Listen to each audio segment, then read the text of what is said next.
What's up, guys? Today I just wanted to do a quick video testing out something that I had been recommended to test out.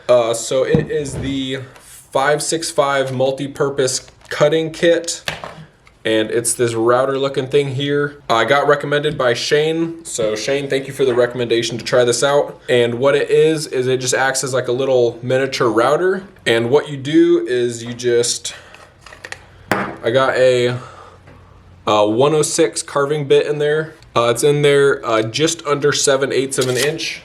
And then what you do is you just screw this thing on right on the end. And then you can use this little dial right here to adjust it in and out. And then I got a union here that is stained and sealed. I just got some of this gloss clear sealer on there. And then I gave it some time to dry, and then I got the union just taped onto here. And then what you want to do is get this tip set so that when it is flat, so I don't know how well you can see that, but I just got a 1x2 running along the edge, and it's just barely, it's like right at the back, so like the ball is just on this side of the wood. And the idea of this is to just run it right along the stencil. And then I did a few test tries on a sample piece just to get the depth right. So if you do have, I don't really use this stencil a whole lot, so I just use it as a test piece, because if you have it too deep, I noticed that it kind of like burns. It can start to burn through the stencil, so you don't want it too deep because then it's too hard to move it. So if you have it to where it just barely goes right under the stencil and it's not too deep, then it cuts a lot better. So I'll go ahead and just time a star from start to finish, and we can see how long it takes to do one, and then I'll also show you how clean it comes out, and I'll just show you how it works.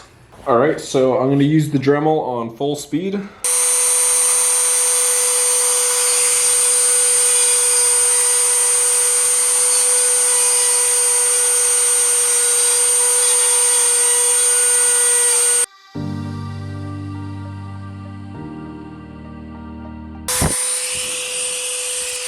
All right, so that one took me a minute and 30 seconds, but it was a little bit hard because I was trying to do it to where it'd still be visible with the camera. But I don't know if you could tell, but it just barely fits. I think I have it set even a little bit deep where it is right now, but it almost pushes the stencil up a little bit, and then you just kind of ride along the edge, and you just want to make sure you don't push too hard against the edge.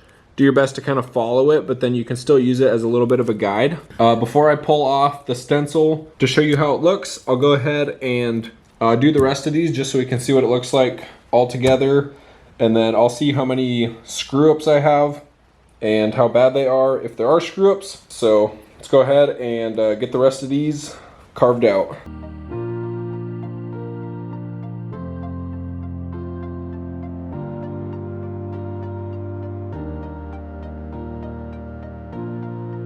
All right, so I just finished up carving out the rest of those. My timer's at 49 minutes and 49 seconds, so it averaged out about a minute per star. Let's go ahead and pull this off and see how clean they came out. All right, I'm gonna quickly vacuum it off.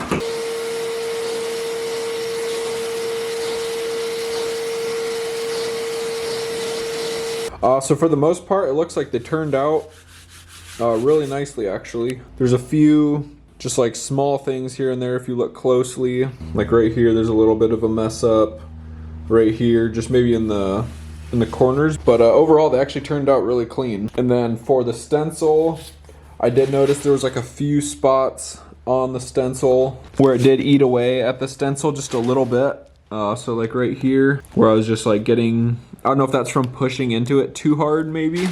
Because you gotta try to find the sweet spot between like riding against it but not like pushing against it. So that's why it's good to do a test run, just to like see if it feels like it's too stiff. Yeah, so just do a test run, make sure you got the depth dialed in to where you can ride along the edges, it's not burning through it. And this actually might be a little bit of a thicker stencil than some of my other ones. Actually, it might be the same as the other ones. It's hard to tell. If anything, it might just be just a little bit thicker. But anyways, like I said, it turned out really great. Let me know what you guys think. They have a really nice consistent depth, and then the bottoms of them, like the insides, are fairly consistent. I think that'd be a really good option for anybody who is having trouble getting clean stars. And I did notice that when I use the flex shaft, just holding that for, you know, an hour, hour and a half straight, it starts to cramp up my hand and it just doesn't feel good. So I noticed that this was a lot easier, or a lot better on my hand, just holding it. It didn't get as cramped up or anything. Let me know if you guys have any other tips or advice on how to carve stars better. I'd love to hear them. Also, I'd love to hear any other video recommendations that you guys might have. There's a little bit of a better view. It's a little bit more, a little bit better lighting on it. But once again, let me know what you guys think. If you enjoyed the video, please drop a like and hit that subscribe button. Thank you everybody so much for watching, and please have a great day.